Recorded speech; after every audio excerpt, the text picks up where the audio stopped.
So let's do more examples of Cauchy Euler differential equations. Here's an example.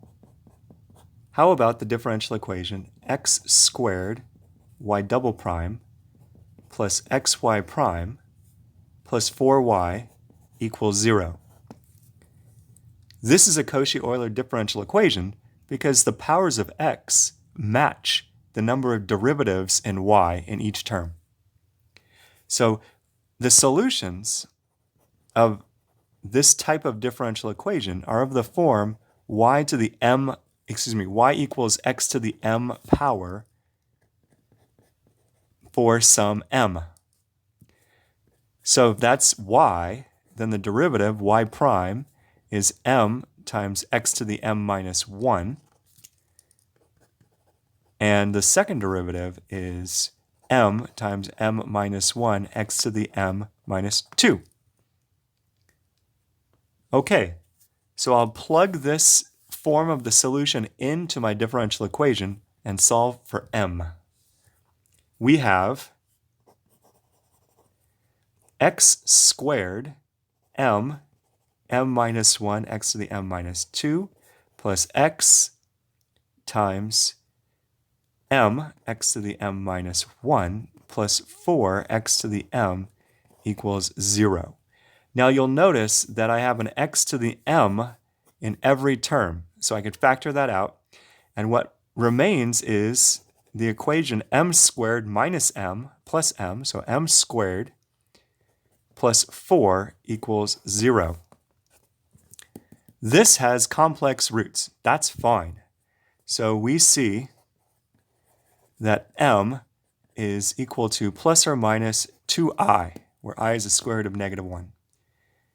Now, this gives me two linearly independent solutions to my differential equation. M could be 2i or -2i. Both are fine. So the general solution to my differential equation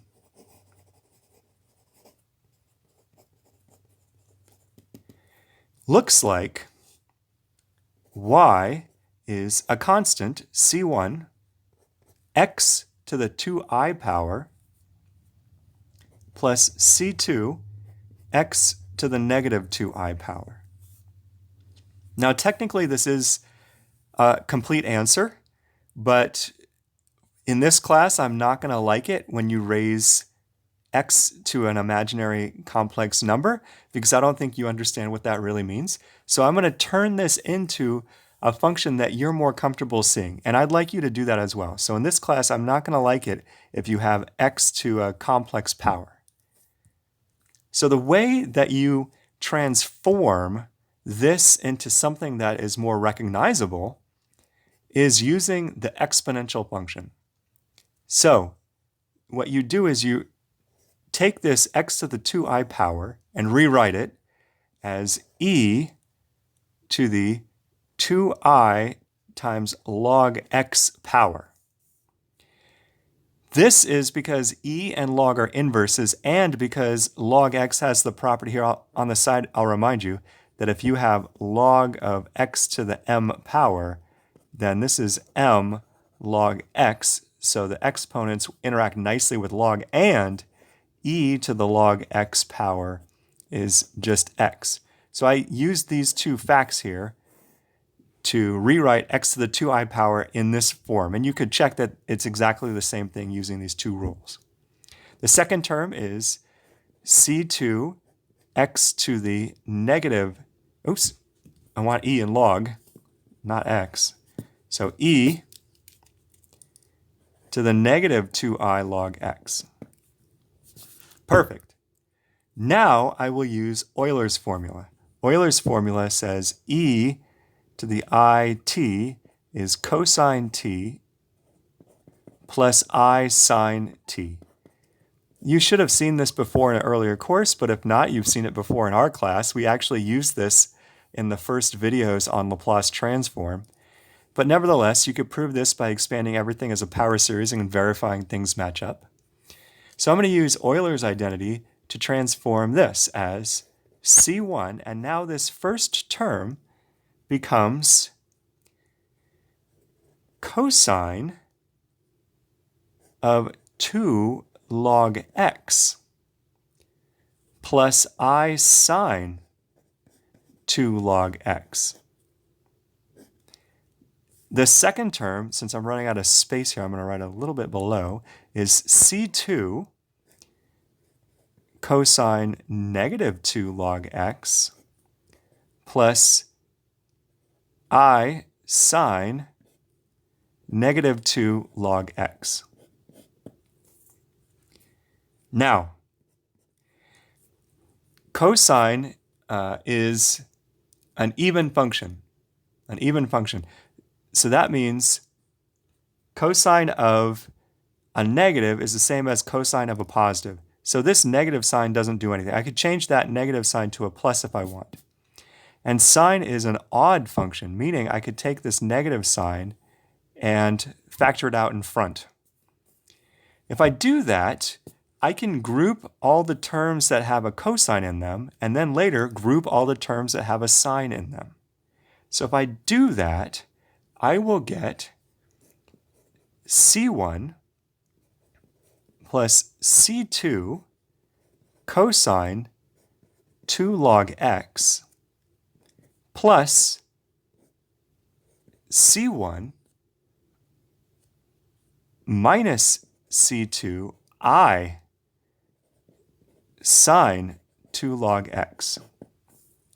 Now, c1 and c2 are arbitrary constants, so this term here is just some other constant. Let's call it k1.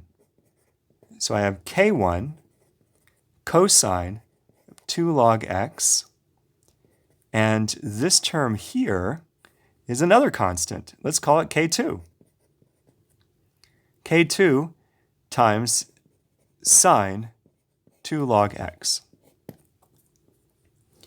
This is how I prefer to write the solution. My two linearly independent solutions to the original differential equation are here and here. These are my two linearly independent solutions. This is my complete general solution to the differential equation.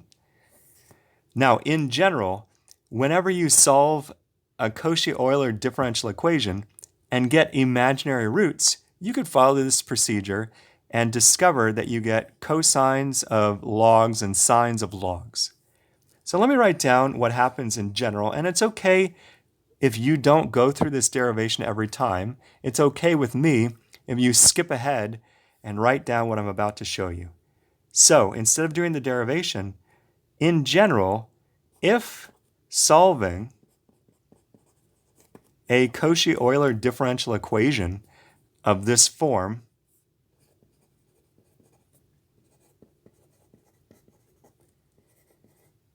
gives the value of m in the exponent, let's say m is a plus or minus bi, so you get the two complex conjugates as roots, then the solution in general is going to be y is some constant, let's say c1, times x to the a times cosine b log x plus c2 x to the a sine b log x.